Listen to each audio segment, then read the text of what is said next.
Friends, नमस्कार। मेरा नाम डॉक्टर ललित मलिक है। मैं as a chief cardiac surgeon Manipal hospital Jaipur में हूँ। हम लोग यहाँ पर सभी प्रकार की हार्ट सर्जरी दूरबीन से करते हैं, जिसको हम हार्ट पोर्ट या मिनिमल इन्वेसिव कार्डियक सर्जरी बोलते हैं।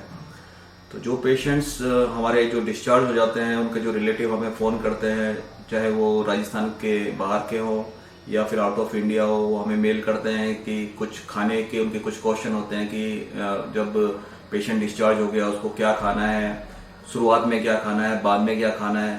तो उन लोगों के लिए हमने एक वीडियो बनाया है। मेरा आप लोगों से यही कहना है कि जब पेशेंट यहाँ से डिस्चार्ज होता है, उसको कुछ अलग तरह का ट्रीटमेंट नहीं देना है। आपको उसको नॉर्मल पौष्टिक घर का बना हुआ ही खाना खिलाना है।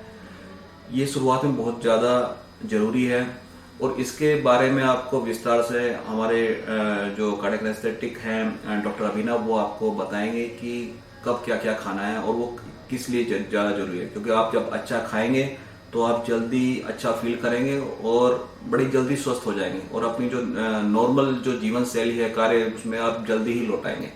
तो इसलिए आप उस वीडियो को देखिए, समझिए और वैसा ही फॉलो कीजिए। धन्यवाद। नमस्कार। आज हम जानना चाहेंगे कार्डियक सर्जरी के बाद खाने में क्या क्या सावधानियां बरतनी है। सबसे पहले हमें यह जानना होगा, कार्डियक सर्जरी एक बड़ी सर्जरी है। इससे इंप्रूवमेंट करने के लिए बॉडी को बहुत सारे न्यूट्रिशन और बहुत सारी एनर्जी की जरूरत होती है। इसलिए खानपान का रिकवरी में बहुत बड़ा योगदान है। खानपान को हम कभी भी भूल नहीं सकते हैं। ऑपरेशन के बाद अक्सर देखा गया है कि बहुत सारे मरीजों को भूख नहीं लगती है या फिर उनसे खाना ढंग से नहीं खाया जाता या फिर उनको खाने का स्वाद नहीं आता है। पहली बात, इसमें चिंता करने की कोई बात नहीं है। ये बहुत ही सामान्य है। बहुत सारी दवाइयों की वजह से और एक ऑपरेशन की वजह से बॉडी का जो रिस्पॉन्स होता है, उसकी वजह से मरीज को अक्सर भूख नहीं लगती है, उसे खाना भाता नहीं है या फिर उससे एक साथ सारा खाया नहीं जाता।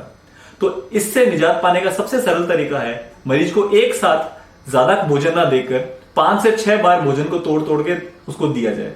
जैसे हम सुबह उसको 1 से 1.5 फुल्का खिला करके 1 से 1.5 घंटे बाद उसको सलाद दे सकते हैं।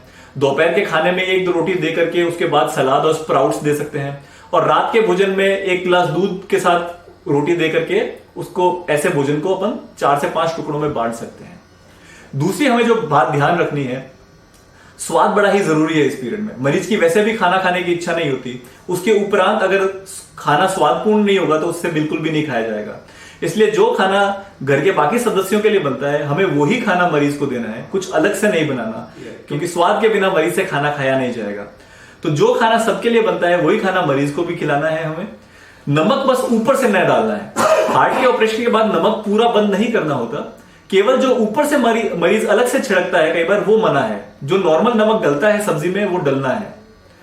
बहुत भ्रांति दूसरी है कि तलावा और घी चिकनाई बिल्कुल बंद करनी होती है। नहीं, तलावा और चिकनाई बिल्कुल बंद नहीं करनी होती है।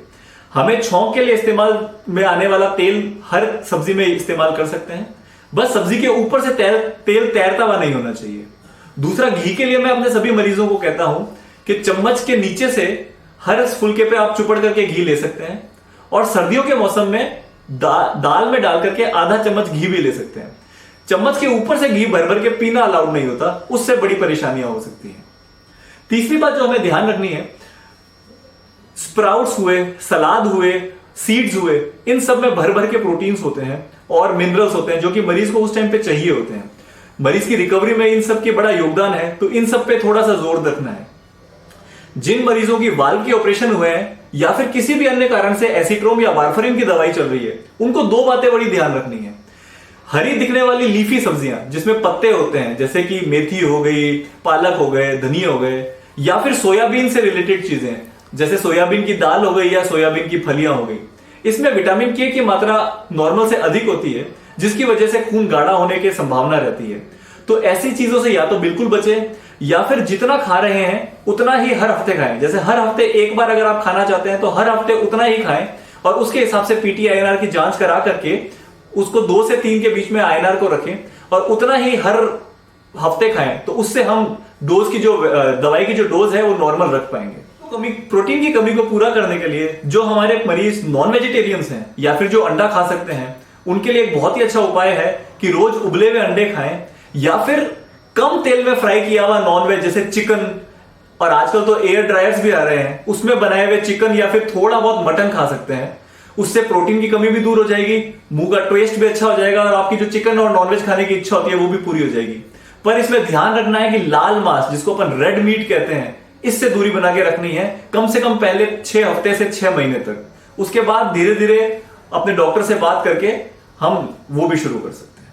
हार्ट सर्जरी के बाद रिकवरी होने के लिए रेस्ट, एक्सरसाइज, खान पान, तीनों बहुत ही ज्यादा आवश्यक हैं। इन पे बराबर ध्यान देना पड़ेगा।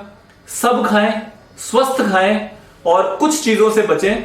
स्पेशली जो डायबिटिक्स हैं वो अत्यधिक शुगर खाने से बचें और बाकी जल्दी से रिकवर हो। टाइम टू टाइम अपने डॉक्टर को दिखाते रहें।